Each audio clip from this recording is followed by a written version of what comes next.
Hello మిమ్మల్నేనండి. అందరికీ నమస్కారం.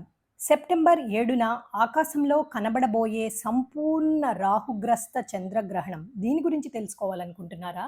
Video skip చేయకుండా చివరి వరకు చూడండి. గ్రహణం సమయంలో చంద్రుడు ఎర్రగా మారుతాడు. దానిని మనం బ్లడ్ మూన్ అని పిలుస్తాము. గ్రహణం అనేది జ్యోతిష్యం మాత్రమే కాదు, ఖగోళ శాస్త్రంలోనూ ఒక అద్భుతం.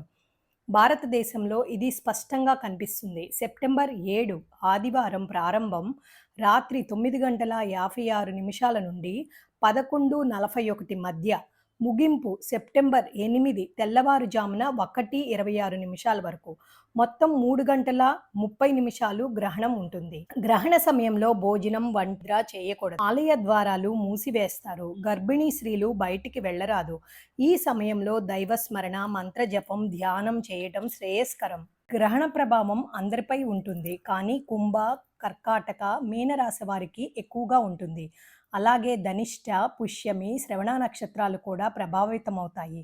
దానాలు, మంత్రజపాలు చేయవలెను.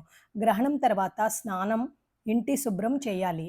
గ్రహణ దోషం నివారణకు ఈ దానాలు చేయవచ్చు. మినుములు, బియ్యము, తెల్ల నువ్వులు, నీలి వస్త్రం, వెండి సర్పం, చంద్రబింబం, స్వయంపాకం ఇవి పుణ్యాన్ని పెంచుతాయి.